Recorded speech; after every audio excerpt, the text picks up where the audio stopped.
Bismillahirrahmanirrahim. Assalamualaikum warahmatullahi wabarakatuh.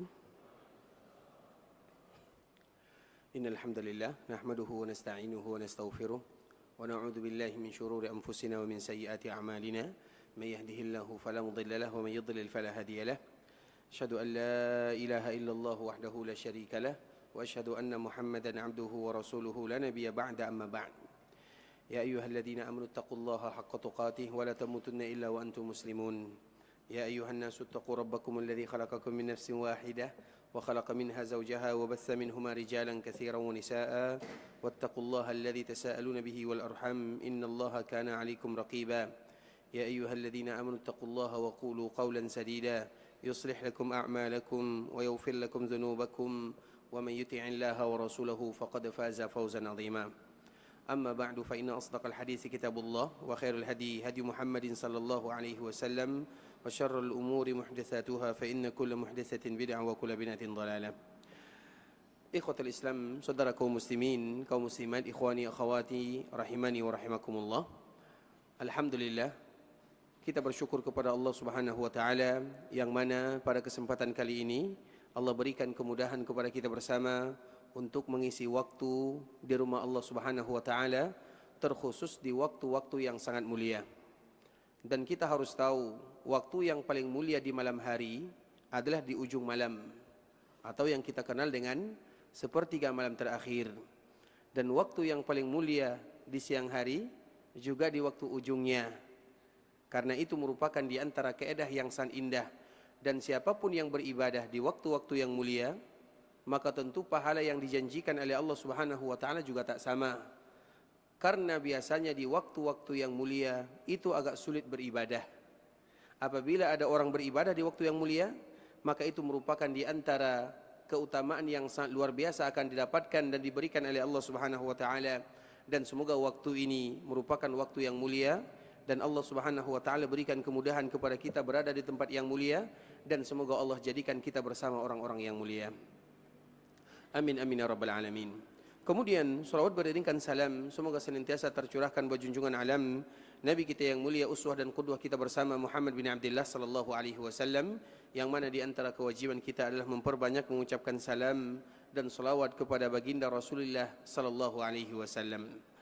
Bapak Ibu rahimani wa rahimakumullah, sebelumnya kami mengucapkan terima kasih banyak dan jazakumullahu khairan terhadap waktunya dan kesempatan yang telah diberikan.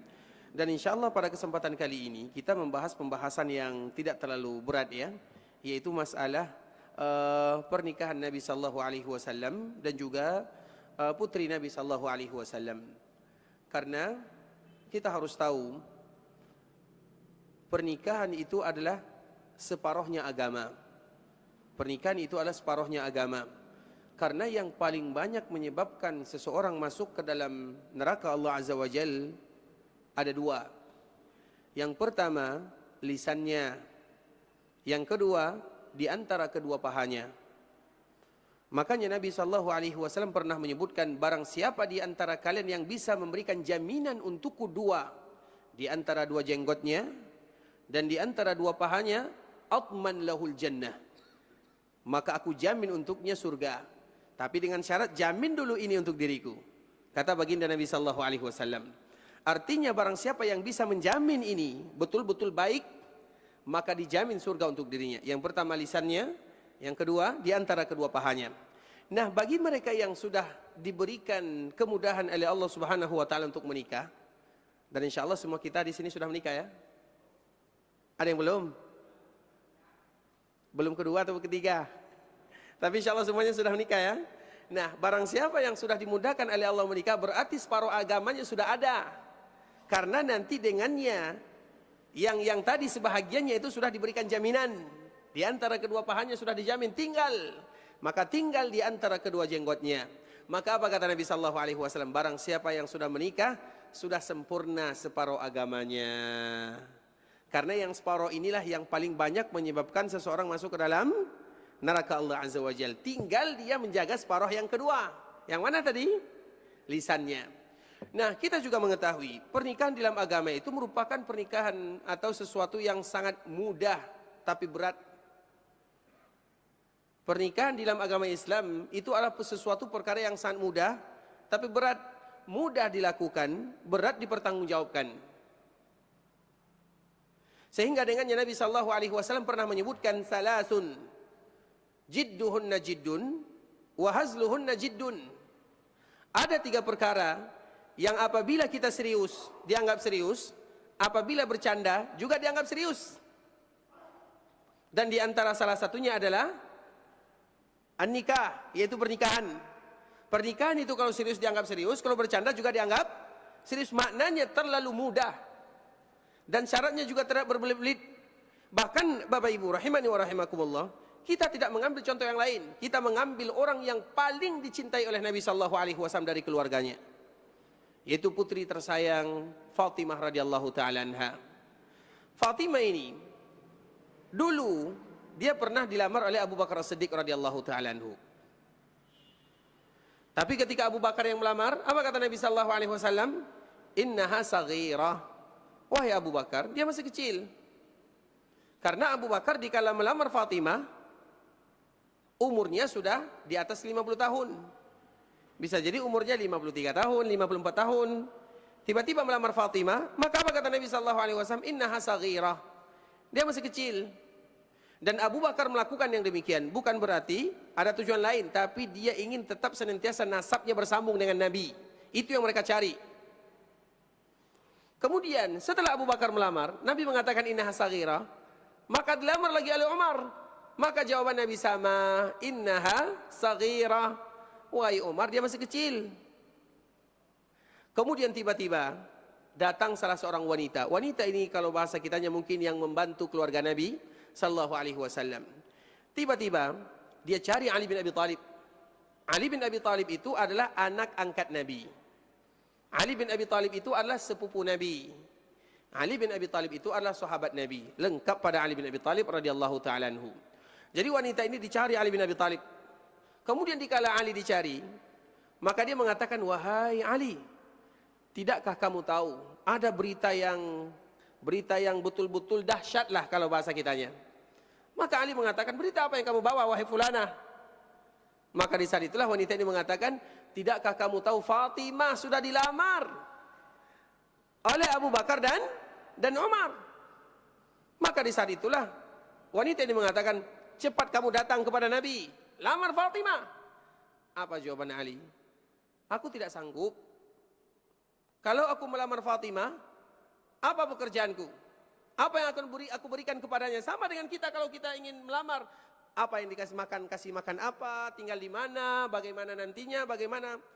Tapi wanita ini selalu memberikan motivasi kepada Ali bin Abi Thalib, datang saja, datang dulu kepada Nabi sallallahu alaihi wasallam. Maka tiba-tiba Ali bin Abi Thalib datang kepada Nabi sallallahu alaihi wasallam. Ali bin Abi Thalib dengan Nabi itu sudah biasa, karena Ali itu memang hidup di serumah dengan Nabi. Tapi tiba-tiba kalau urusannya masalah ini, maka tentu Ali bin Abi Thalib sama dengan kita. Datang ingin melamar, tentu lain, posisinya lain. Maka Ali bin Abi Thalib radhiyallahu ta'ala anhu datang kepada Nabi, bertemu dengan baginda Nabi sallallahu alaihi wasallam. Tiba-tiba ketika Ali bin Abi Thalib berada di hadapan Nabi, Ali bin Abi Thalib terdiam 1000 bahasa, tidak bisa berbicara. Maka Nabi pun melihat Ali bin Abi Thalib sambil bertanya, wahai Ali, apa yang kamu inginkan? Maka Ali diam. Nabi kembali bertanya, wahai Ali, apa yang kamu inginkan? Maka Nabi, setelah Nabi bertanya, Ali kembali diam. Maka Nabi sallallahu alaihi wasallam yang membuka pembicaraan, ka'annaka turidu Fatimah. Apakah kamu ingin melamar Fatimah? Maka di saat itulah baru Ali bin Abi Thalib mengatakan, iya. Iya, aku ingin melamarnya. Kemudian, apa yang terjadi? Maka Nabi sallallahu alaihi wasallam kembali bertanya, apa yang kamu berikan kepada Fatimah kalau menikah dengannya? Ali bin Abi Thalib pada waktu itu mengatakan tidak ada, la syai'. Karena memang Ali bin Abi Thalib tidak punya pekerjaan. Tapi dia punya iman dan takwa serta tanggung jawab. Kemudian Ali bin Abi Thalib mengatakan tidak ada. Maka Nabi yang ingatkan, bukankah kamu punya salah satu yang bernama Al-Hutamiyah? Hutamiyah itu adalah tameng yang biasa dijadikan berperang, namanya Hutamiyah. Harganya kurang lebih 4 dinar sahaja. 4 dirham sahaja itu adalah harga daripada tameng Ali bin Abi Thalib. Satu dirham itu berapa sekarang kira-kira kalau angkanya? 40.000 ya. Berarti harganya 44 dirham. Berarti berapa uangnya? 160.000. Kalau sekarang 160.000 dapat apa? Beras nggak sampai ya, nggak cukup ya. Taib. Jadi apa kata Nabi Sallallahu Alaihi Wasallam? Apa yang kamu berikan kepada Fatimah? Ali mengatakan tidak ada. Maka di saat itulah Nabi Sallallahu Alaihi Wasallam kembali mengingatkan, bukankah kamu punya baju perang Al-Hutamiyah? Maka Ali mengatakan, ya Rasulullah, Al-Hutamiyah yang harganya cuma 4 dinar, 4 dirham. Maka apa kata Nabi Sallallahu Alaihi Wasallam? Tidak ada masalah. Pada akhirnya Ali bin Abi Thalib keluar mengambil Al-Hutamiyah, diberikan kepada Nabi Sallallahu Alaihi Wasallam. Ketika diberikan kepada Nabi Sallallahu Alaihi Wasallam, Nabi nikahkan selesai dengan 4 dirham, bukan dinar ya, 4 dirham, modal 150.000. Kalau kita pernikahan berapa modalnya kemarin? Ada 200.000, jutaan ke atas semuanya, agar kita tahu. Dan kita tahu Fatimah radhiyallahu taala anha adalah putri yang paling dicintai oleh Nabi sallallahu alaihi wasallam. Dan dia adalah pemimpin wanita yang ada dalam surga. Tapi kalau kita melihat pernikahannya begitu mudah, simpel dan sederhana. Bahkan mas kawinnya hanya 4 dirham sahaja, tidak lebih daripada 150.000.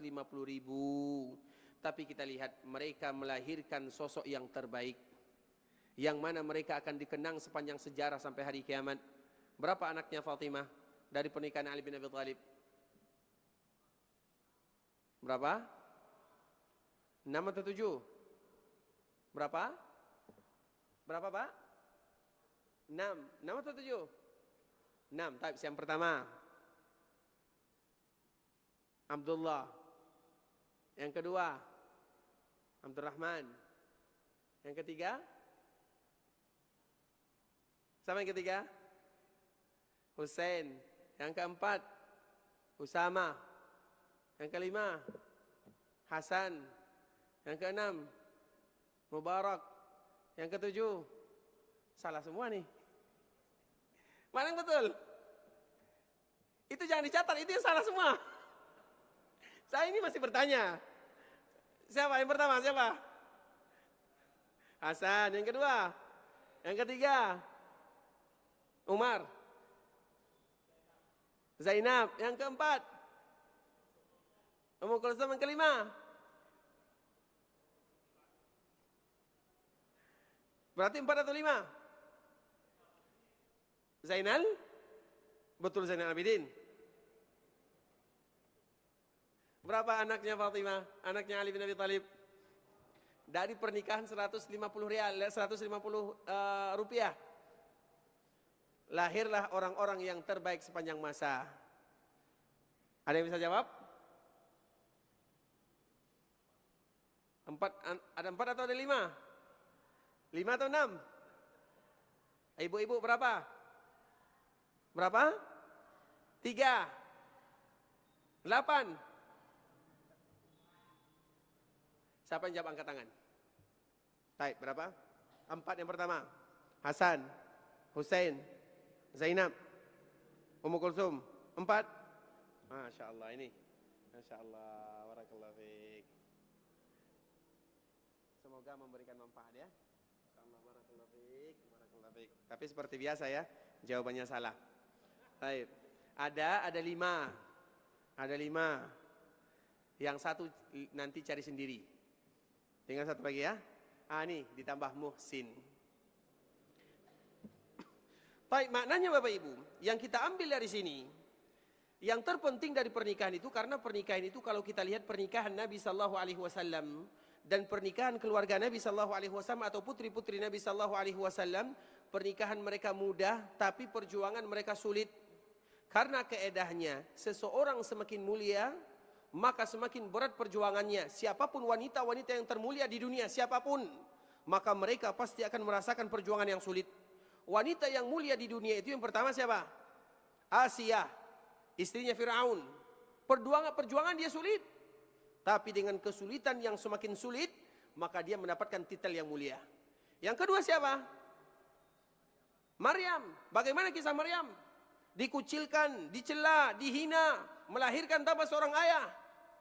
Tapi dengan itulah dia dimuliakan oleh Allah Subhanahu wa taala. Kemudian yang keempat, yang ketiga siapa? Khadijah. Kita lihat bagaimana pernikahan Nabi sallallahu alaihi wasallam dengan Khadijah. Khadijah itu Bapak Ibu, kita tahu pernikahan yang, dan kita mengambil pelajaran dari sini. Nabi sallallahu alaihi wasallam menikah dengan Khadijah tentu ada hikmah dari Allah Subhanahu wa taala. Kemudian para ulama menjelaskan ketika Nabi menikah dengan Khadijah, berapa umur Nabi sallallahu alaihi wasallam? Berapa umur Nabi?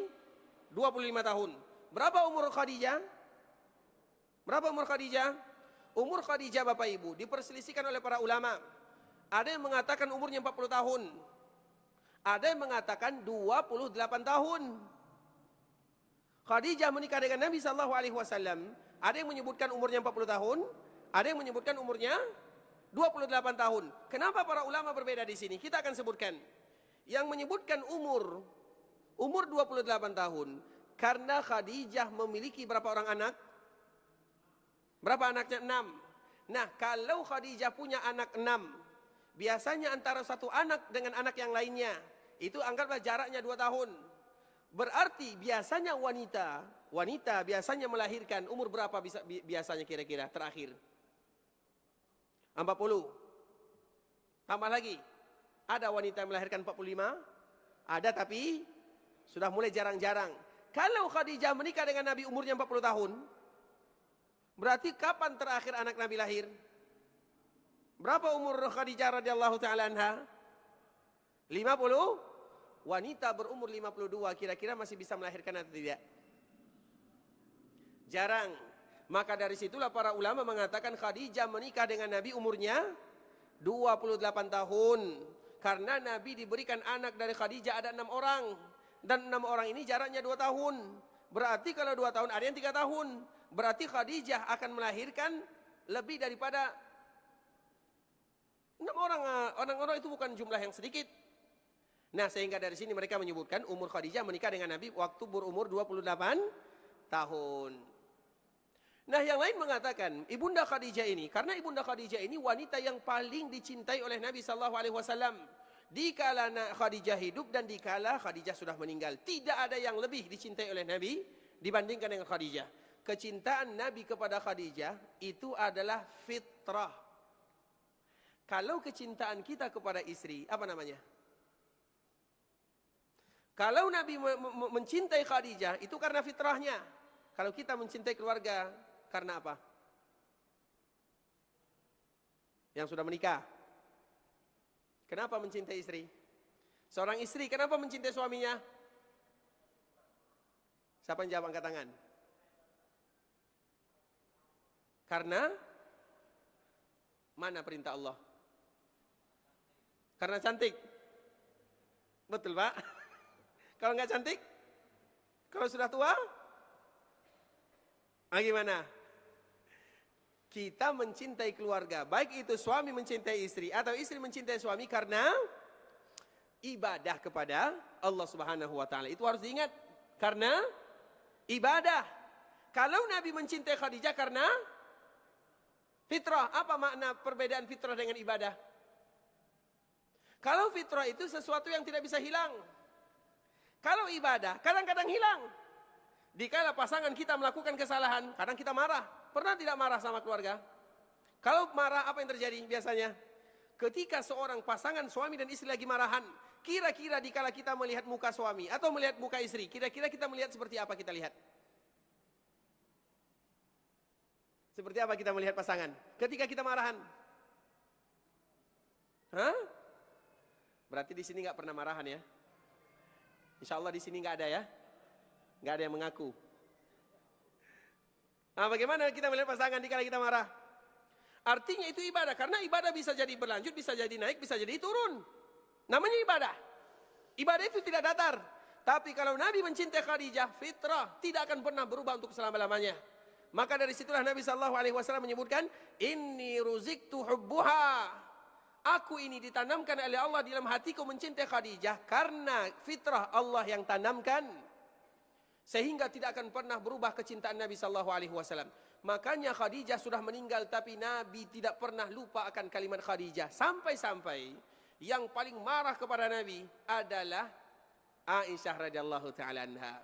Karena sedikit-sedikit Khadijah. Apa kata Aisyah? Ya Rasulullah, apakah tidak ada wanita di dunia selain Khadijah?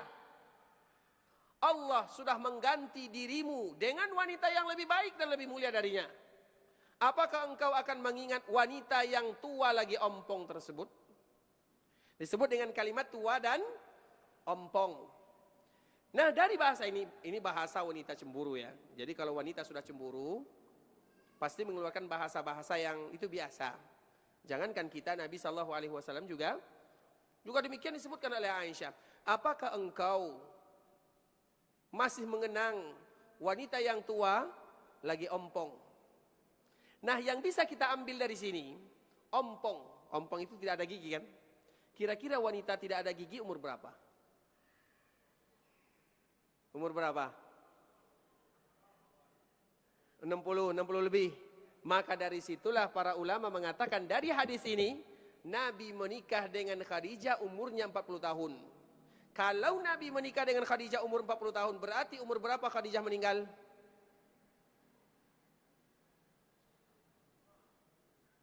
Berapa? Ini kita bahas tentang Nabi sallallahu alaihi wasallam, dan pembahasan tentang Nabi itu bagian daripada ibadah. Dan mesti bagi kita tahu. Taib, kalau sekiranya Nabi menikah dengan Khadijah, umurnya 40 tahun umur Khadijah, berapa umur Khadijah dikala meninggal?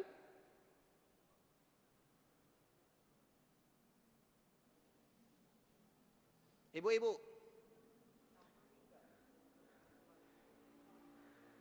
Kita dulu kan ibu-ibu. Ibu-ibu dulu ya. Ibu-ibu. Berapa umur Khadijah ketika Khadijah meninggal?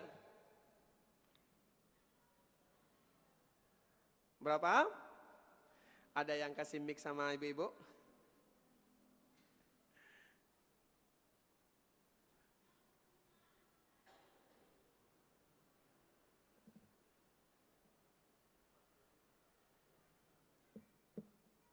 Jangan sampai tidak tahu ya. Karena tadi kita menyebutkan ada dua versi. Taib, yang ibu-ibu menjawab, ambil mic-nya, nih ada panitia. Dan sebutkan namanya. Biar nanti mudah mengasih apa namanya.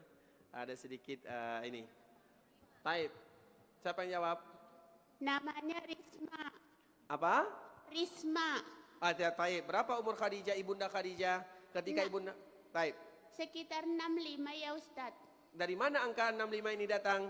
Ngarang. Pernah dengar Ustadz dari Ngarang ya? ceramah. Pernah dengar dari ceramah Ustadz. Masya Allah. Allah mubarak. Tapi ngarangnya betul ya? Ini wali nih kayaknya nih. Taib. Dari mana angka 65 ini muncul? Mudah saja ikhwatul Islam. Berapa lama Nabi menikah dengan Khadijah? Berapa lama Nabi menikah dengan Khadijah?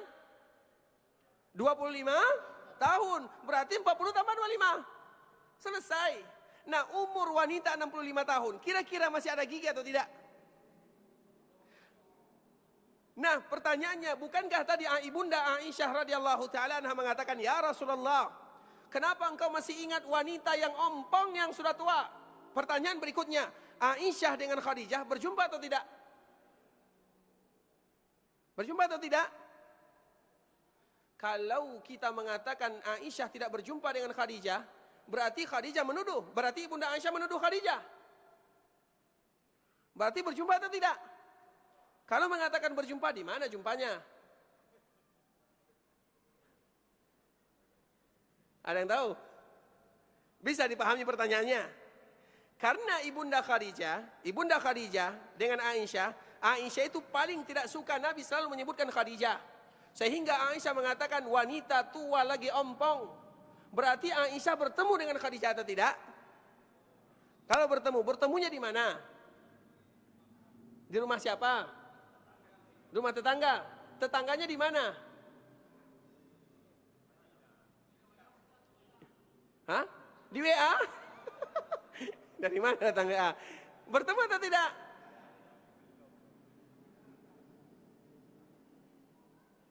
Pertanyaan berikutnya, kalau bertemu, tentu kita bahas kapan Ibunda Aisyah lahir. Agar kita tahu bertemu atau tidak bertemu. Bertemu atau tidak? Bertemu. Berarti kita harus tahu dulu kapan Ibunda Aisyah lahir. Taib. Sebelum kita bahas tentang Ibunda Aisyah lahir, kapan berapa umur Aisyah dikala menikah dengan Nabi? Umur 6 tahun. Taib, umur 6 tahun ini, tahun berapa kira-kira Nabi menikah dengan Aisyah? Wajar kan kita bertanya seperti ini? Supaya nanti kita bisa melihat, karena antara Ibunda Aisyah dengan Khadijah, mana yang paling dicintai oleh Nabi SAW? Siapa yang paling dicintai oleh Nabi? Aisyah atau Khadijah? Siapa mengatakan? Aisyah atau Khadijah? Salah. Nabi SAW pernah ditanya, ya Rasulullah, man ahabbun nasi ilaik? Qala Aisyah. Ya Rasulullah, siapa manusia yang paling kau cintai? Maka Nabi mengatakan Aisyah. Berarti mana yang paling dicintai oleh Nabi, Aisyah atau Khadijah? Siapa? Aisyah. Salah. Karena Nabi mengatakan, inni ruziktu hubbuha. Allah tanamkan rasa cinta kepadaku kepada Khadijah. Berarti siapa yang paling dicintai oleh Nabi?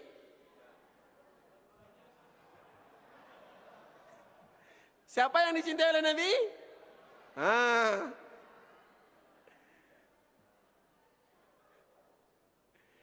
Nabi mencintai kedua-duanya di waktu yang tak sama. Dan siapapun jawabannya, yang mengatakan Khadijah, yang mengatakan Aisyah, jawabannya salah. Karena pertanyaannya salah. Kenapa pertanyaannya salah? Karena mereka tak satu tempat.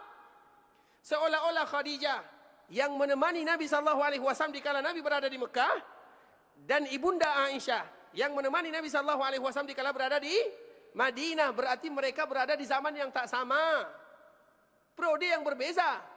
Dan Allah menentukan Khadijah untuk Nabi di Mekah karena Khadijah yang paling pantas waktu itu untuk Nabi. Kita contohkan Bapak Ibu. Ketika Nabi SAW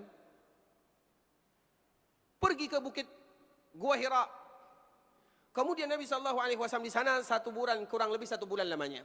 Kemudian tiba-tiba datang Jibril alaihissalam. Kemudian Nabi SAW terjadilah apa yang terjadi. Pertanyaannya, apakah Nabi SAW kenal dengan Jibril pada waktu itu atau tidak? Kenal atau tidak? Tidak kenal. Karena tidak kenal, Nabi melihat makhluk yang lain, maka Nabi takut, gemetar, risau. Maka Nabi SAW pulang dari Gua Hira menuju rumah Khadijah sambil mengatakan kalimat yang diabadikan oleh Allah dalam Al-Quran, Dassiruni, Zammiluni, ya ayyuhal muzammil, ya ayyuhal mudassir. Wahai orang-orang yang berselimut. Siapa maknanya? Nabi SAW. Nah, ketika Nabi sampai di rumah Khadijah, kemudian Nabi mengatakan, wahai Khadijah, selimutkan aku, selimutkan aku. Kemudian Khadijah menyelimutkan Nabi SAW. Kemudian Khadijah bertanya, wahai suamiku, apa yang terjadi? Maka Nabi tidak bisa jawab, Nabi gemetaran, takut, risau, seolah banyak masalah. Maka di saat itulah Khadijah mengatakan, sesungguhnya Allah tidak akan pernah menghinakan dirimu. Kenapa? Engkau orang yang terbaik, engkau orang jujur, engkau orang yang menyambung tali silaturahim, engkau rajin bersedekah, engkau banyak membantu orang. Selalu disanjung, diselesaikan, sehingga pada akhirnya Nabi SAW merasa nyaman. Kita sepulang kantor dari pekerjaan, banyak masalah, sampai di rumah masalah hilang atau bertambah? Hilang ya? Hilang atau bertambah? Ini ibu-ibu samping bahaya nih. Kenapa demikian ikhwatul Islam? Nabi dalam keadaan yang berat, tiba-tiba pulang. Khadijah itu diberikan lebih tua dari Nabi. Walau tuanya 28 atau 40, yang penting lebih tua dari Nabi. Biasanya yang lebih tua pemikirannya lebih matang, lebih pas untuk posisi Nabi di kala Nabi berawal dakwahnya di Mekah yang betul-betul sulit.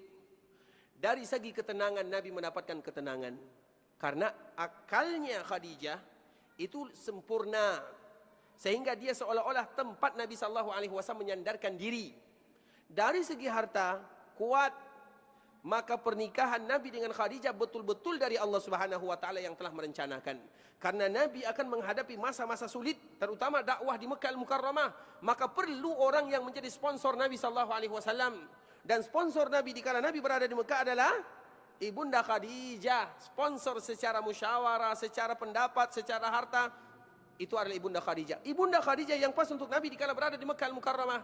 Sedangkan ketika Nabi berada di Madinah, apa yang perlu dilakukan oleh Nabi? Siapa yang diperlukan oleh Nabi kira-kira? Apakah Nabi perlu lagi harta di kala Nabi berada di Madinah? Yang diperlukan adalah siapa yang bisa menjaga agama. Dan siapa yang paling kuat hafalannya di antara istri Nabi? Aisyah. Karena dengan kuat hafalan bisa menjaga agama. Aisyah itu kalau menghafal Quran itu Bapak Ibu, jadi seperti kita melancarkan qul huwallahu ahad. Artinya saking kencangnya hafalannya, dia itu ulama dari para ulama, ulamanya para ulama. Semua para sahabat mengadu kepadanya. Karena itu yang diperlukan oleh Nabi di kala periode Madinah. Hadis-hadis Nabi, dari mana sampainya? Terkhusus hadis-hadis yang bercerita tentang rumah tangga. Kita tidak akan tahu bagaimana Nabi di rumah. Kita tidak tahu bagaimana Nabi tidur, bagaimana Nabi makan, bagaimana Nabi mandi bersama keluarganya, bagaimana ini, bagaimana itu, kecuali dari jalur Aisyah radhiyallahu taala anha. Makanya yang paling banyak meriwayatkan hadis dari istri Nabi adalah Aisyah radhiyallahu taala anha. Bahkan disebutkan Aisyah itu Bapak Ibu, dia cerdasnya luar biasa. Selalu kami contohkan kalimat ini.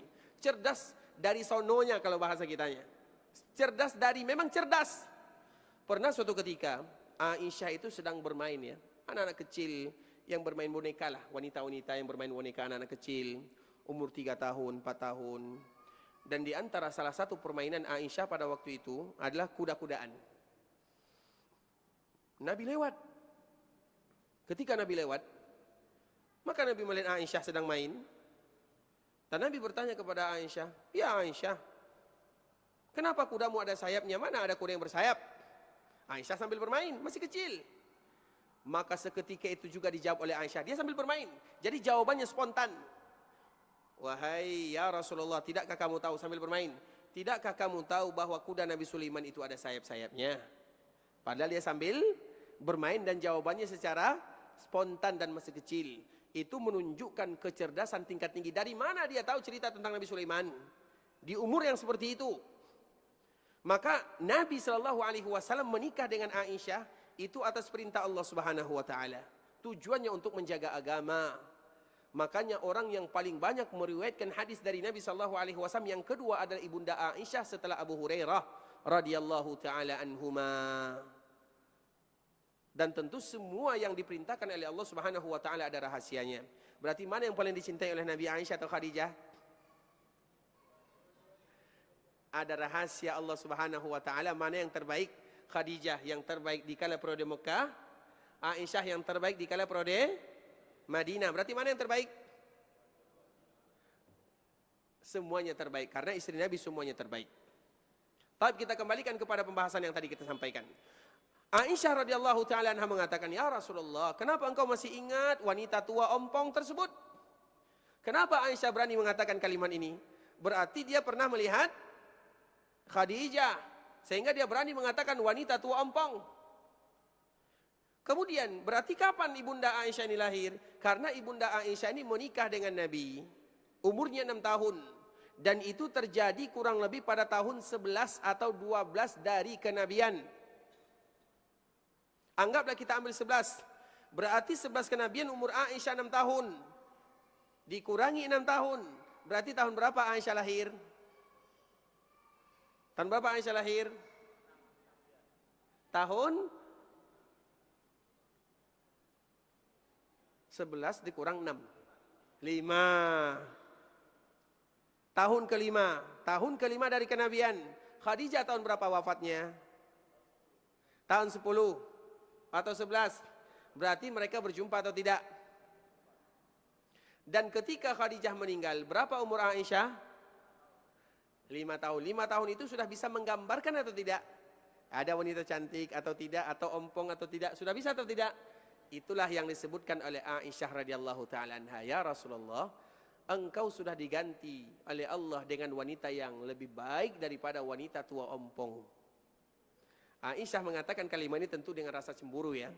Kemudian setelahnya berani dia mengatakan wanita ompong, berarti Aisyah pernah melihat Khadijah radhiyallahu taala anha dikala dia sudah tua. Namun bagaimanapun itu adalah di antara bentuk pernikahan Nabi sallallahu alaihi wasallam. Bagaimana Nabi sallallahu alaihi wasallam dengan Khadijah, bagaimana Nabi sallallahu alaihi wasallam dengan Aisyah. Kemudian begitu juga pernikahan Nabi sallallahu alaihi wasallam dengan istri-istri yang lainnya. Yang perlu diketahui bahwa pernikahan Nabi sallallahu alaihi wasallam semuanya rata-rata itu adalah pernikahan yang sangat mudah, dan itu karena alasan, ada yang dengan alasan politik, ada alasan dengan menyebarkan agama, bukan tanpa alasan. Makanya satu-satunya istri Nabi sallallahu alaihi wasallam yang tidak pernah menikah sebelumnya adalah ibunda Aisyah radhiyallahu taala anha. Sedangkan sisanya itu pernah menikah. Kenapa Nabi menikah? Dan kadang-kadang pernikahan Nabi itu juga bukan dengan yang muda, seperti Nabi menikah dengan Saudah. Saudah itu adalah wanita yang umurnya sama dengan Khadijah. Berarti kalau Khadijah meninggal pada umur 65 tahun, berarti Nabi menikah dengan Saudah, umur Saudah berapa tahun? 65 tahun. Ada tidak di antara kita yang mau menikah dengan umur yang 65 tahun? Lantas kita bertanya, kenapa Nabi menikah dengan wanita yang berumur 65 tahun?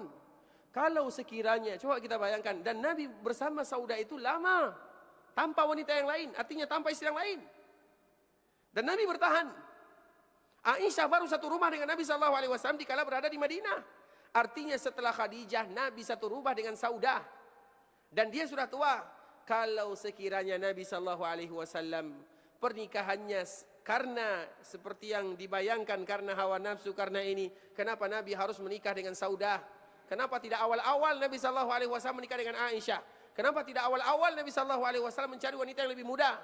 Agar kita tahu semua pernikahan Nabi SAW itu atas perintah Allah Subhanahu Wa Taala. Ada hikmah di dalamnya. Dan perjuangan mereka sebagai keluarga Nabi itu juga tidak mudah. Dan keluarga Nabi sallallahu alaihi wasallam, istri Nabi itu semuanya adalah keluarga Nabi sallallahu alaihi wasallam, atau yang kita kenal dengan Ahlul Bait. Baik, Bapak Ibu rahimani wa rahimakumullah, kita tidak berlama-lama ya. Ini sedikit secuil saja ya. Secuil tentang pernikahan Nabi sallallahu alaihi wasallam. Namun poin penting yang harus kita ketahui, pernikahan itu adalah ibadah yang terbaik.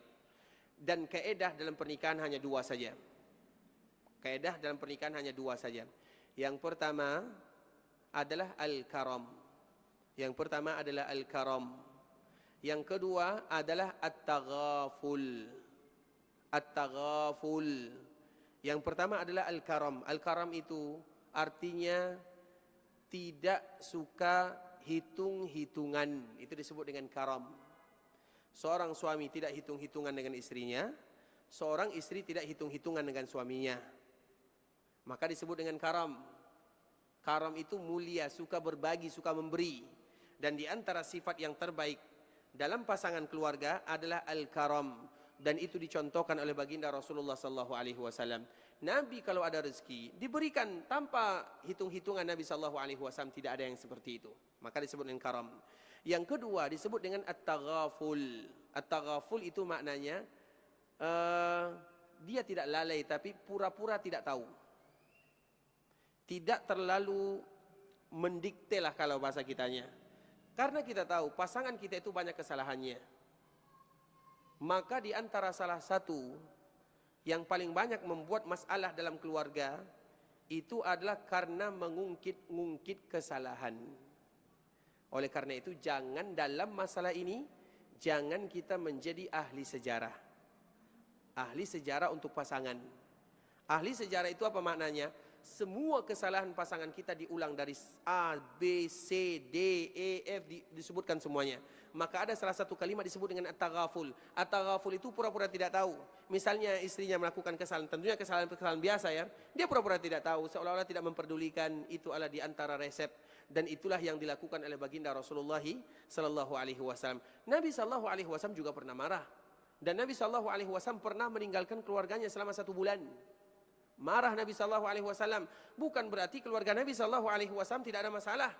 Tapi masalah itu bisa diselesaikan dengan pertolongan Allah Subhanahu wa taala. Bahkan ada salah satu kisah yang sangat indah Bapak Ibu. Sebelum kita tutup, Nabi sallallahu alaihi wasallam pernah ada masalah dengan Aisyah radhiyallahu taala anha.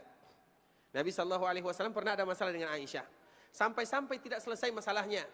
Ketika Aisyah ada masalah dengan Nabi, ingat berarti Aisyah menganggap status Nabi pada waktu itu adalah seorang suami, bukan seorang Nabi. Bisa dipahami?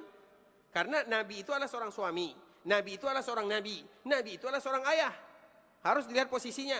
Karena apabila Aisyah membantah Nabi sebagai seorang Nabi itu bahaya. Tapi apabila membantah Nabi sebagai seorang suami, maka itu perkara yang biasa terjadi dalam keluarga. Nah, Nabi SAW pernah ada masalah dengan Aisyah radhiyallahu taala anha. Kemudian apa yang terjadi? Maka Nabi mengatakan, cari siapa yang menjadi hakim di antara kita berdua. Nabi SAW tidak bisa menyelesaikan antara dia dengan Aisyah radhiyallahu taala anha. Maka dicari siapa menjadi hakim. Maka yang menjadi hakim pada waktu itu adalah dipanggillah. Nabi mengatakan, apakah kamu rela kalau Abu Bakar yang menjadi hakim untuk kita berdua? Maka tentu Aisyah mengatakan, iya, tidak ada masalah. Karena di antara salah satu kaidah yang harus kita ketahui, jangan pernah menyampaikan masalah keluarga kepada siapapun. Jangan pernah. Karena di antara salah satu cita-cita syaitan yang tertinggi adalah memisahkan antara pasangan suami dan istri. Syaitan itu dia punya singgasana. Singgasananya di atas air. Kemudian dia menunggu laporan. Dikala menunggu laporan datang anak buahnya, saya bisa membuat orang itu mencuri. Apa kata syaitan? Kamu biasa. Datang laporan lagi, aku bisa membuat orang tersebut seperti ini. Berzina misalnya, contoh. Kamu biasa. Tiba-tiba datang syaitan yang ketiga. Aku bisa membuat pasangan ini suami dan istri bercerai dan berpisah. Maka syaitan ini dipanggil, kamu ke sini, duduk di sampingku. Kamulah yang sesungguhnya. Jadi cita-cita syaitan yang paling tinggi adalah memisahkan pasangan suami dan istri. Nah, di antara salah satu perceraian suami dan istri itu karena masalahnya pergi kemana-mana. Itu saja masalahnya. Makanya tadi kita menyebutkan sebelum kita menceritakan tentang Nabi sallallahu alaihi wasallam, kita belajar dari keluarga Nabi sallallahu alaihi wasallam. Ali bin Abi Thalib adalah seorang laki-laki yang terbaik. Fatimah, putri Nabi yang terbaik. Mereka punya masalah. Suatu ketika Nabi sallallahu alaihi wasallam pergi berkunjung ke rumah Fatimah di waktu tidur siang. Dan Nabi selalu melakukan yang demikian. Tidur siang itu disebut dengan qailulah. Dan qailulah itu dianjurkan kita melakukannya, tidur siang. Dan biasanya Nabi tidur siang sebelum zuhur. Waktunya kurang lebih antara 15 sampai 10 menit. Tapi kalau 2 jam, tidur apa namanya? Tidur pulas ya, bukan tidur siang lagi. Karena tidur itu ada qailulah, ada hailulah, ada ailulah. Hailulah itu tidur pagi. Hailulah namanya. Yaitu tidur yang akan menghalangi keberkahan. Disebut dengan hailulah. Karena keberkahan itu berada di pagi hari. Kemudian tidur sore hari. Ailulah namanya. Karena biasanya tidur di petang hari, sore hari itu bisa menyebabkan ya sakit-sakitan lah. Walaupun hadisnya diperselisihkan oleh para ulama. Kemudian ada lagi tidur sebelum isya. Itu adalah tidur yang bisa menyebabkan orang cepat hilang ingatan. Atau pikun istilahnya. 3 tidur ini tidak dianjurkan. Yang dianjurkan adalah qailulah. Qilu fa inna syaitana la yaqil. Tidur sianglah kalian karena syaitan tidak tidur siang. Itu hadis Nabi sallallahu alaihi wasallam. Terlepas daripada itu semua, Nabi terbiasa datang ke rumah Fatimah dengan Ali bin Abi Thalib, anaknya, menantunya, sepupunya. Kemudian tiba-tiba Nabi sallallahu alaihi wasallam tidak melihat Ali bin Abi Thalib. Maka di saat itulah Nabi bertanya kepada putrinya Fatimah, "Aina ibnu ammik?" Mana anak pamanmu wahai Fatimah? Artinya mana Ali? Apa jawaban Fatimah? Baini wa bainahu syai'. Aku dan dia ada masalah. Aku dan dia ada masalah. Coba kita lihat Nabi sallallahu alaihi wasallam dan coba kita lihat Fatimah. Nabi setelah mendengarkan jawaban putrinya, baini wa bainahu syai', aku ada masalah dengan Ali, maka Nabi tinggalkan Fatimah. Karena kalau Nabi di sana, Nabi akan bertanya, apa masalahnya? Kemudian Nabi akan bertanya lagi, Terus bagaimana? Kamu diapakan? Kamu. Tidak akan selesai. Bagaimanapun seorang orang tua pasti akan membantu anaknya. Pasti akan bersama anaknya. Itu kaidah dunia. Kemudian begitu juga dengan Fatimah. Fatimah tidak langsung curhat kepada ayahnya. Karena kalau dia curhat kepada ayahnya, bisa jadi nanti Nabi SAW mengetahui kekurangan menantunya. Dan itu bahaya.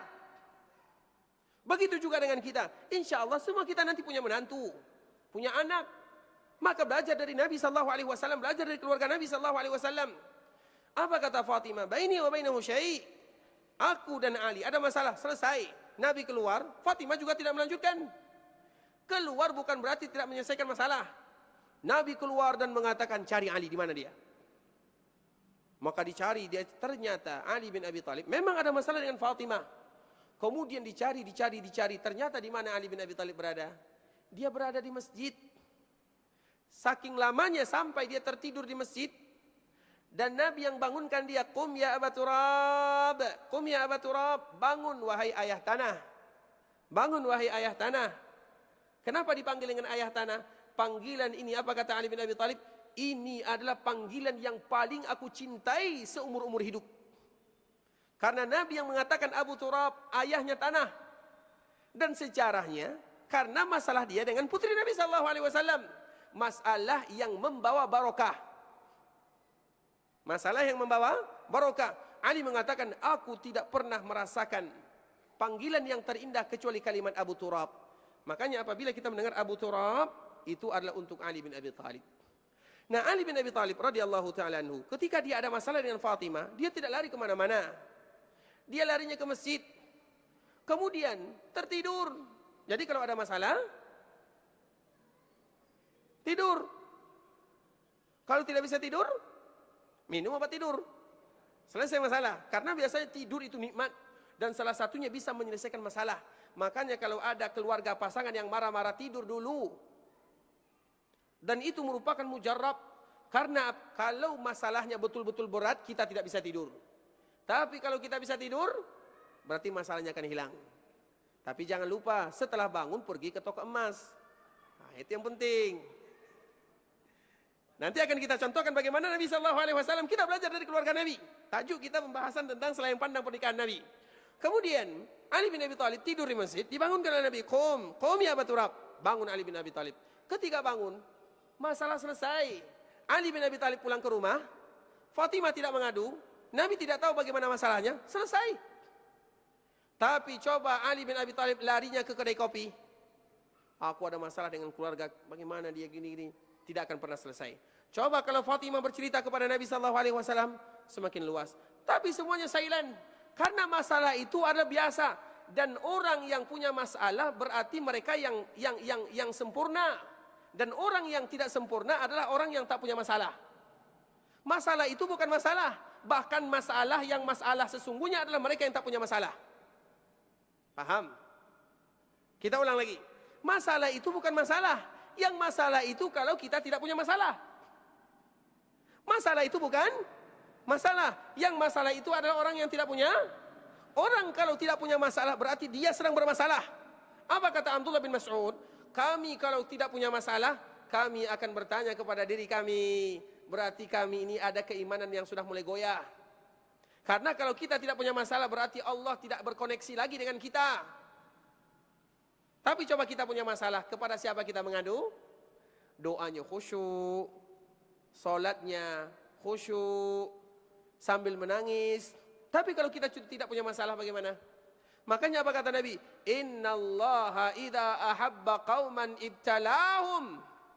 Allah itu apabila sayang kepada suatu kaum, cinta kepada seorang hamba, Allah berikan kepada mereka ujian. Karena ketika mereka punya masalah, ada musibah, ada masalah, pasti mereka menangis, mudah menangis. Pasti mereka rajin ke masjid. Pasti mereka ini dan itu.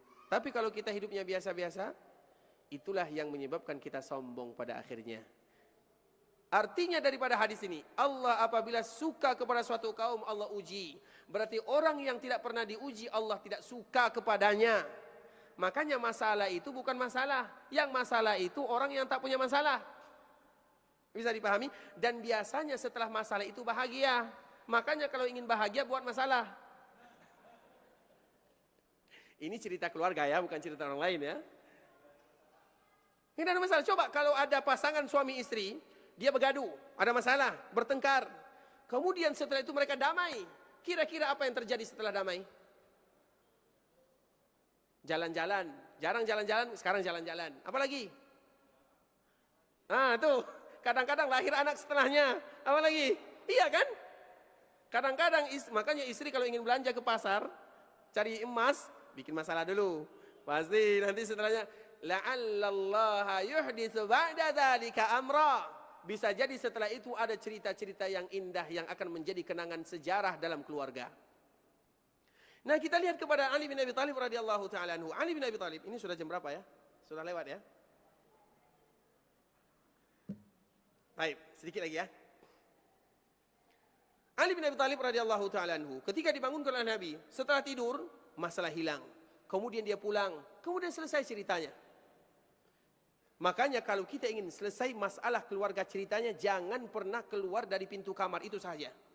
Jangan ceritanya sampai diketahui oleh orang lain. Pertanyaannya, ingat Bapak Ibu, orang lain itu kita lebih suka melihat kita bahagia atau menderita? Lebih suka melihat bahagia atau menderita? Syaitan itu ada dua. Ada dari kalangan jin, ada dari kalangan manusia. Syayatinil insi wal jin. Dan tadi kita telah sebutkan, di antara salah satu cita-citanya adalah memisahkan pasangan suami istri. Ingat itu baik-baik. Nah, kita kembalikan kepada Nabi SAW. Nabi juga punya masalah. Kalau masalah itu harus diceritakan, maka yang pertama kali kita cari jangan orang tua, tapi carilah mertua. Kalau kita cerita sama orang tua, pasti orang tua kita benci sama menantunya. Tapi kalau kita cerita sama mertua, kira-kira apa yang terjadi? Dia sayang kepada kita, dan dia nasihati anaknya. Tidak mungkin dia benci kepada anaknya. Dan dia pasti sayang kepada kita, karena kita ceritakan kepadanya. Itu kaedahnya. Makanya Nabi mengatakan kepada Aisyah, wahai Aisyah, kita ada masalah belum selesai, belum clear masalahnya. Siapa yang menjadi hakim? Maka Nabi mengatakan, bagaimana kalau Abu Bakar menjadi hakim? Aisyah setuju. Maka di saat itulah dipanggil Abu Bakar As-Siddiq ke rumah. Kemudian dilihat, ini Abu Bakar yang menjadi hakim untuk Nabi, untuk putrinya. Ini bukan masalah ringan. Kemudian pada akhirnya selesai. Setelah selesai, maka Abu Bakar, dia pergi, ingin pulang ke rumahnya. Tiba-tiba di perjalanan, Abu Bakar bertemu dengan Anas bin Malik radhiyallahu ta'ala anhu, sedang membawa buah-buahan. Kemudian Abu Bakar bertanya, wahai Anas, buah-buahan untuk siapa? Dari mana? Maka Anas mengatakan, ini untuk Nabi SAW. Abu Bakar yang tadi ingin pulang, langsung balik lagi ke rumah Nabi dan ke rumah putrinya Aisyah. Dan mengatakan, kalian undang aku ketika ada masalah, dan kalian tidak undang aku dikala kalian makan-makan. Kan ada buah-buahan tadi kan, dibawa oleh Anas bin Malik. Kalian undang ketika kalian punya masalah, dan kalian tidak undang diriku ketika kalian makan-makan. Pada akhirnya mereka makan sama-sama. Artinya la'allallaha yuhditsu ba'da dzalika amra. Keluarga itu adalah sesuatu yang harus dipertahankan. Dan kalau kita ingin bahagia, maka belajarlah dari manusia yang paling bahagia. Kita tak perlu cerita orang lain. Cukup bagi kita cerita Nabi, cerita keluarga Nabi, cerita putri Nabi. Karena mereka manusia yang terbaik dan yang termulia. Dan yang paling bahagia. Kalau kita ingin bahagia, contoh orang yang bahagia. Kebahagiaan manusia itu tidak selama-lamanya. Ada orang yang bahagia hanya di depan mata orang. Ada orang yang bahagia hanya di dunia maya. Ada orang yang bahagia setelahnya bercerai. Tapi manusia yang paling bahagia sesungguhnya adalah baginda Rasulullah Sallallahu Alaihi Wasallam dan keluarga Nabi. Belajar dari orang ini. Kita cukup dari yang lain. Kenapa? Iya, membandingkan tidak ada salah. Tapi yang mesti kita harus ingat baik-baik, belajar dari keluarga Nabi Sallallahu Alaihi Wasallam. Jelas sampai di sini ya. Tapi Bapak Ibu rahimani wa rahimakumullah, kita sudah tidak terasa ya. Alhamdulillah. Sekarang kita buka sesi yang kedua. Kalau ada di antara kita yang ingin bertanya, maka kami persilahkan. Barakallahu fiikum.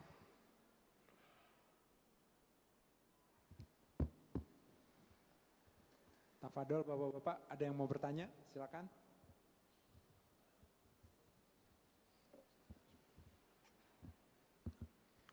Bismillahirrahmanirrahim. Assalamualaikum warahmatullahi wabarakatuh. Waalaikumsalam warahmatullahi wabarakatuh. Barakallahu fiik Ustaz. Afan izin Anda minta pendapat Ustaz, bagaimana di kalangan para ikhwah kita kalau misalkan ada yang rumah tangganya itu LDR ya Ustaz ya, kalau sekarang orang bilang tuh ya.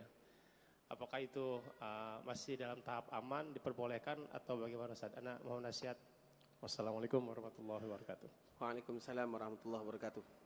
Barakallahu fikum kepada yang bertanya, LDR itu yang jarak jauh ya. Baik. Kita tahu ya, Nabi SAW juga LDR. Bahkan pernikahan Nabi SAW juga LDR. Dan itu berawal dari salah seorang istri Nabi yang bernama Ummu Habibah. Ummu Habibah itu adalah salah seorang wanita yang dulu menikah dengan Ubaidullah bin Jahash. Kemudian mereka termasuk orang yang hijrah ke Habasyah. Jadi Ummu Habibah ini termasuk orang yang hijrah ke Habasyah. Ketika sampai di Habasyah, Habasyah itu bukan negara kaum muslimin, tapi negara orang-orang Nasara. Maka dianjurkan Bapak Ibu, ini sekedar nasihat, jangan pernah pergi ke daerah-daerah yang bukan muslim kecuali dengan tujuan yang jelas. Tapi kalau hanya sekedar pergi berjalan-jalan, tidak usah. Masih banyak negara-negara muslim yang bisa kita kunjungi. Kenapa demikian? Karena bisa jadi kita tertarik dengannya, tertarik dengan agamanya, bahaya. Salah satunya adalah Ubaidullah ini. Ubaidullah ini istrinya adalah Ummu Habibah. Ummu Habibah itu namanya adalah Ramlah. Kemudian ketika mereka berada di Habasyah, maka Ramlah ini bermimpi, atau Ummu Habibah ini bermimpi melihat muka suaminya buruk. Ternyata apa yang terjadi? Suaminya pindah agama. Dia mengatakan, aku melihat agama Nasara ini lebih bagus daripada agama Islam. Pada akhirnya dia kembali pindah kepada agama Nasara dan dia meninggal dalam keadaan mabuk-mabukan. Wal'iyazubillah. Sehingga para ulama menjelaskan, jangan pergi ke tempat kaum-kaum orang-orang yang tidak beriman, artinya negara-negara yang bukan muslim, kecuali kalau ada tujuan. Kalau hanya sekedar pergi berjalan, coba bayangkan, kita pergi berjalan, tiba-tiba nyawa sampai di sana, siapa yang memandikan? Bagaimana jasad kita? Siapa yang mensalatkan? Bagaimana nasib kita di barzakh? Banyak yang harus kita pikirkan. Bisa dipahami ya? Kemudian akhirnya dikala meninggal, maka tinggal Ummu Habibah sendirian di Habasyah.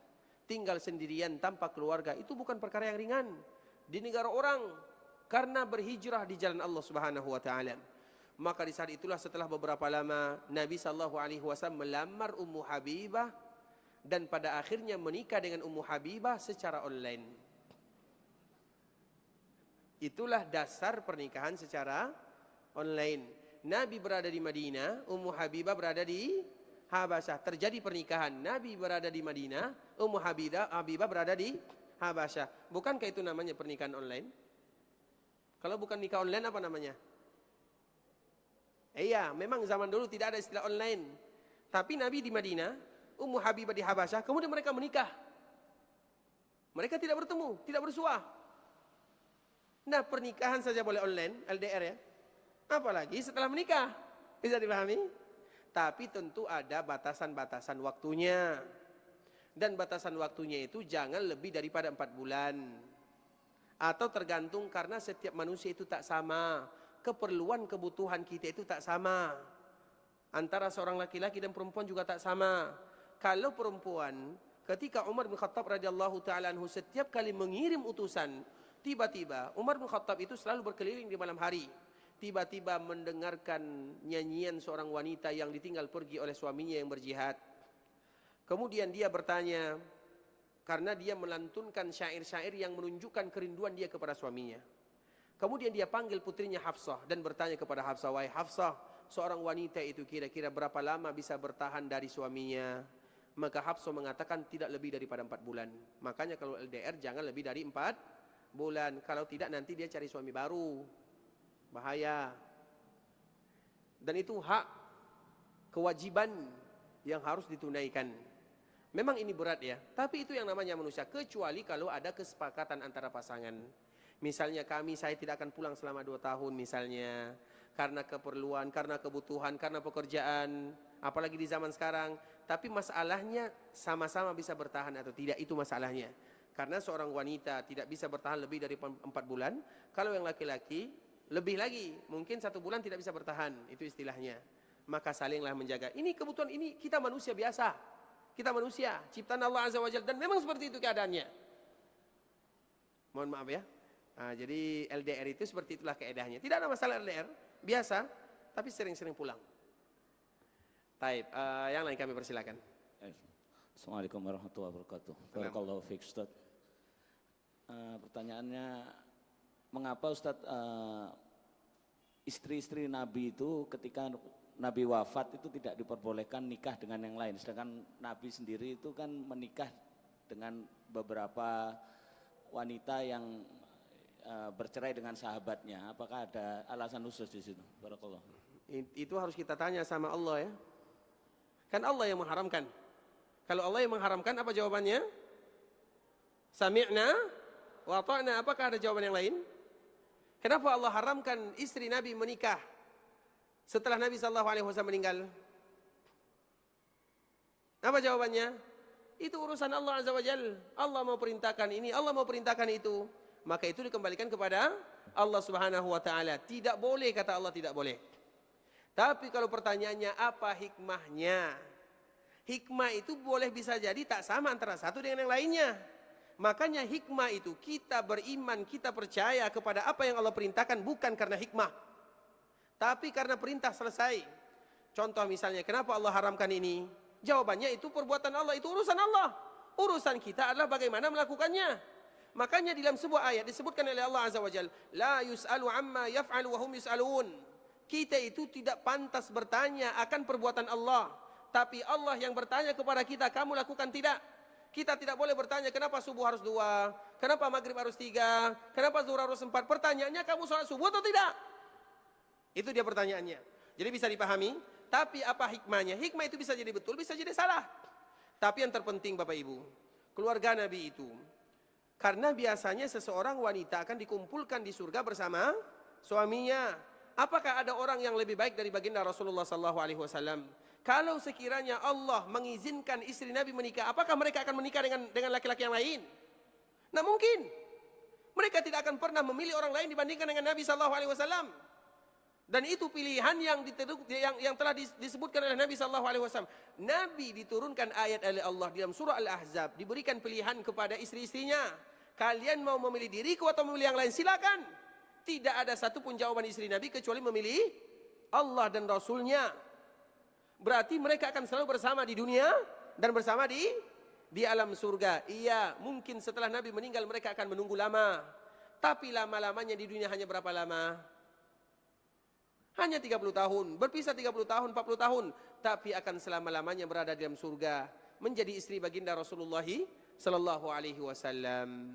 Dan yang kedua, mereka itu disebut dengan ummahatul mukminin, ibunya orang-orang beriman. Apakah boleh bagi seorang anak menikahi ibunya? Boleh atau tak boleh?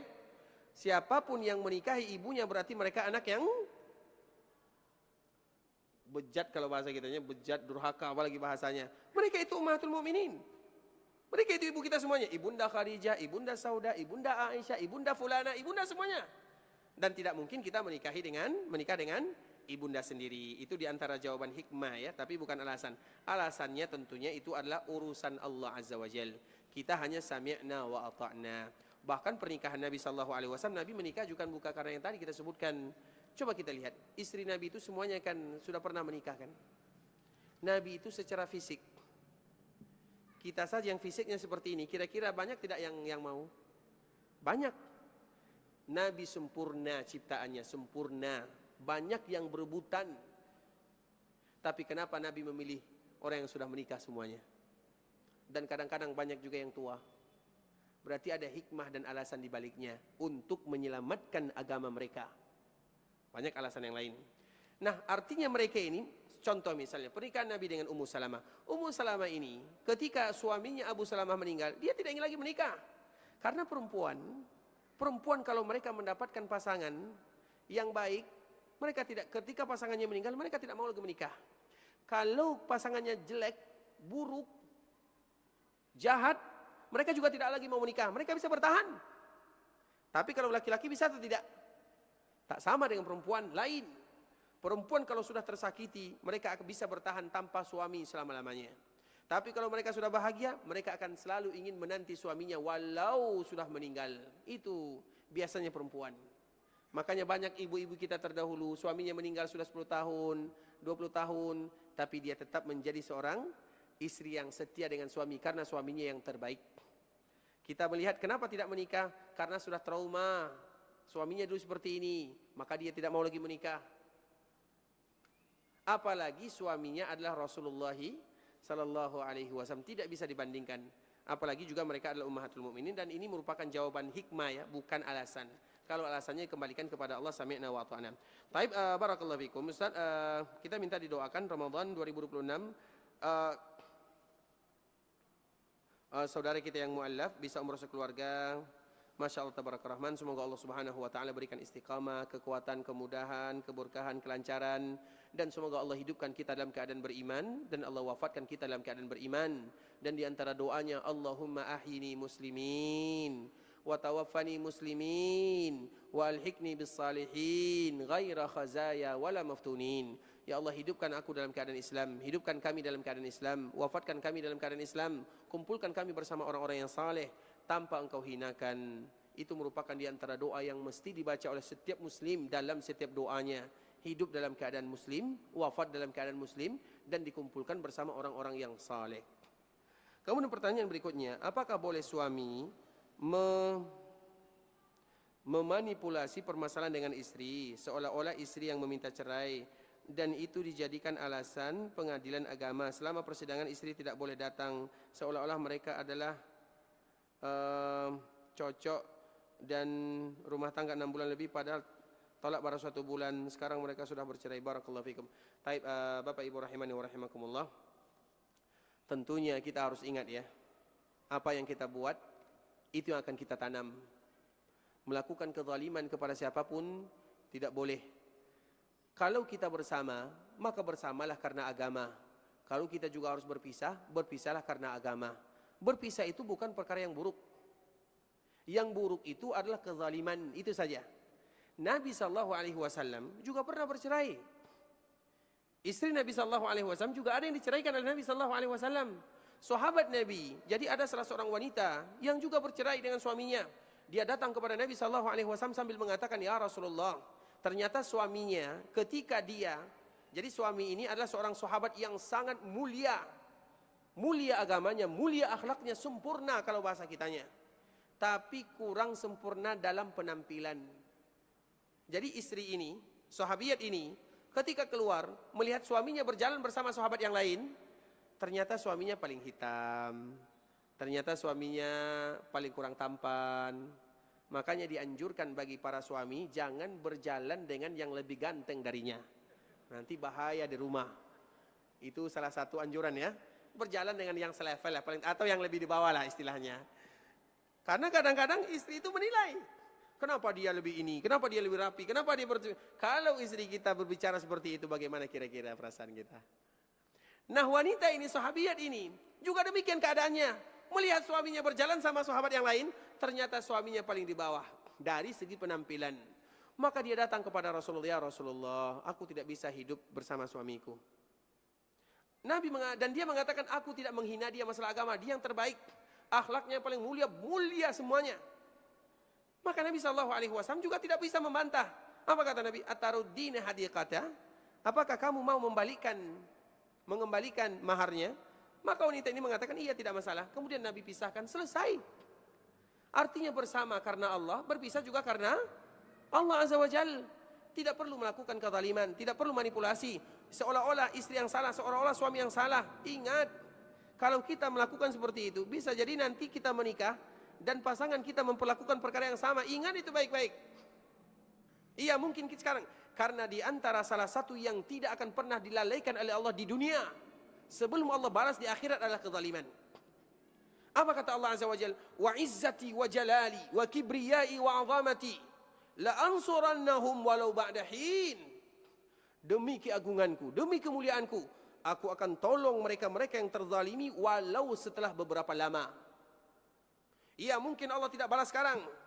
Allah itu biasanya membalas orang yang melakukan kezaliman bukan pada waktu itu. Tapi Allah balas ketika orang yang zalim ini sudah lupa kezalimannya. Ketika dia sudah lupa, di saat dia sudah lalai, maka di saat itulah Allah balas. Baru tahu ternyata ini adalah perbuatan kamu yang dulu. Begitu juga biasanya perceraian antara pasangan suami dan istri itu banyak terjadi kezaliman. Kalau sekiranya betul-betul bercerai dan tidak bisa bersama, tidak ada masalah. Tapi jangan buka aibnya. Jangan tipu dia. Kalau ada anak dan keturunan, jangan zalim kepada anak dan keturunan. Anak kita anak sama-sama. Dan kita yang bertanggung jawab bersama-sama. Itu perkara biasa. Bisa dipahami? Dan biasanya ini terjadi kezaliman karena malu. Karena pasangan suami tidak mau disalahkan. Pasangan istri juga tidak mau disalahkan. Tapi ingat, kita tidak mengatakan biasanya yang dizalimi itu perempuan. Kadang-kadang ada juga suami yang dizalimi. Terlepas daripada itu semua, intinya kalau kita melakukan kezaliman, maka ingat firman Allah Azza wa Jalla, la tahsabanna Allaha ghafilan amma ya'malu zalimun, innama yuakhiruhum liyaumin taskhasu fihi al-absar. Jangan pernah kalian menganggap Allah itu lupa terhadap orang-orang yang zalim. Allah hanya mengundur. Makanya balasan orang zalim itu biasanya diundur. Ketika dia sudah lalai dan lupa akan kezalimannya, disitulah Allah balas. Dan di saat itulah akan terbelalak matanya. Kalau Allah yang balas, tidak akan ada yang selamat. Ketika ada pasangan istri yang terzalimi, maka ucapkanlah hasbunallahu wa ni'mal wakil. La hawla wa la quwwata illa billah.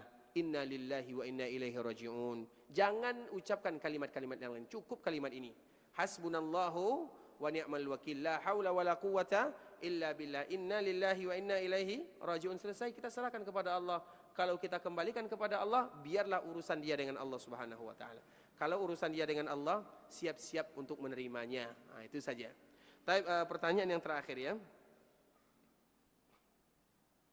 Ana punya anak laki-laki, sepertinya dia kenal dengan wanita non-muslim. Tapi dia bersikeras untuk menerima. Setelah beberapa tahun, Ana dapat kabar kalau wanita ini sudah muslim. Ana dengar dari anak saudari, bagaimana ya Ustaz, mohon kalau kita diizinkan ya, kita diizinkan menikah, diizinkan bukan dianjurkan. Bahasanya harus dibedakan. Diizinkan menikah dengan ahlul kitab, yaitu orang Nasara ataupun orang Yahudi. Itu diizinkan, bukan dianjurkan. Tapi kalau kita yang laki-laki, kalau kita yang perempuan tidak diizinkan. Kenapa demikian? Karena nanti tujuannya yang diizinkan itu dengan tujuan dia harus kuat. Kuat secara ekonomi, kuat secara hujjah dan dalil, kuat agamanya. Karena tujuannya nanti supaya mengajak istrinya ini masuk ke dalam agama Islam. Coba bayangkan kalau keluarga kita dia menikah dengan yang non-muslim. Kemudian tiba-tiba lahir anak. Anak itu biasanya dekat dengan ayah atau dengan ibu? Anak itu biasanya lebih dekat dengan ayah atau ibu? Ibu. Coba bayangkan anak kita bukan muslim. Kira-kira kebayang tidak bagaimana nanti kita di akhirat? Siapa di antara kita melihat anak kita terjatuh, kita yang lari, kita cemas, kita takut, itu baru jatuh di lantai. Bagaimana kalau jatuh di dalam api neraka? Jadi itu yang harus dibayangkan. Oleh karena itu, kalau sekiranya anak kita, maka disitulah jalan satu-satunya adalah agama Allah Subhanahu wa ta'ala. Tidak ada jalan yang lain. Kita sebagai orang tua bertanggung jawab terhadap anak-anak kita tentang masalah agamanya. Wajib bertanggung jawab, itu anak kita selama-lamanya, bukan anak orang lain. Maka tidak ada yang bisa membentengi kita dalam kehidupan kecuali agama Allah Azza wa Jalla. Tidak akan ada selama-lamanya.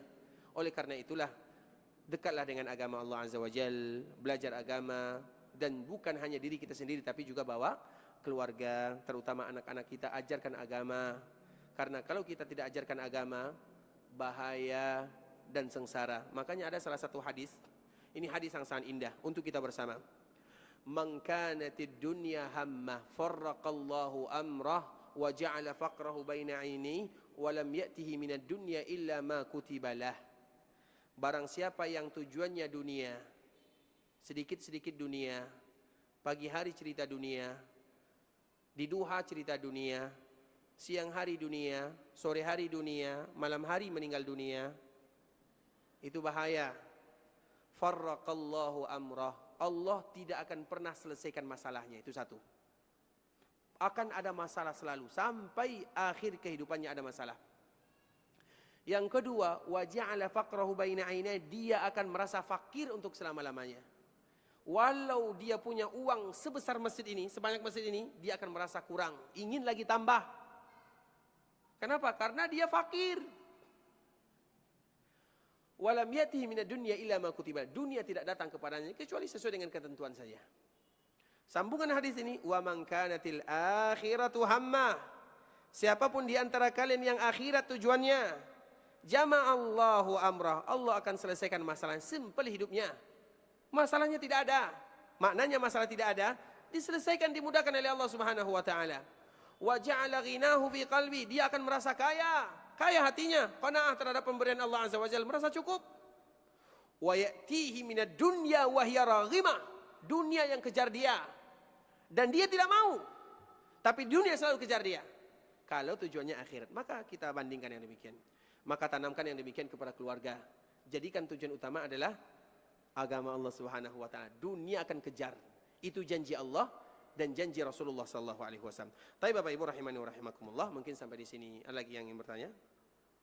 Mungkin sampai di sini. Tadi ada yang bertanya? Sudah ya? Barakallahu fikum. Sampai di sini pembahasan yang bisa kami jelaskan. Yang benar dari Allah Subhanahu wa taala, yang salah dari diri kami pribadi karena kurangnya ilmu kami, karena kebodohan, karena kejahilan, karena ketidaktahuan kami. Kami mohon maaf kalau ada bahasa-bahasa yang salah, kalimat-kalimat yang kurang tepat, penyampaian yang kurang bagus. Kami mohon dimaafkan. Dan kita tutup dengan, sebelumnya kita berharap bermohon kepada Allah agar perkumpulan kita di masjid ini menjadi penyebab Allah ampunkan dosa kita bersama, Allah berikan keberkahan dalam kehidupan, Allah selesaikan urusan, Allah lancarkan usaha, Allah berikan keberkahan dalam harta keluarga, dalam usaha anak cucu dan keturunan. Semoga Allah Subhanahu wa taala ampunkan dosa kita bersama, dosa orang tua kita, dosa keluarga dan saudara-saudari kita, dan dosa seluruh kaum muslimin. Kita tutup dengan doa kafaratul majlis. Subhanakallahumma bihamdika asyhadu an la ilaha illa anta astaghfiruka wa atubu ilaik. Wa sallallahu wa sallim ala nabiyyina wa habibina wa khalilina wa sayyidina Muhammadin wa ala alihi wa sahbihi wa sallam tasliman katsira. Assalamualaikum warahmatullahi wabarakatuh.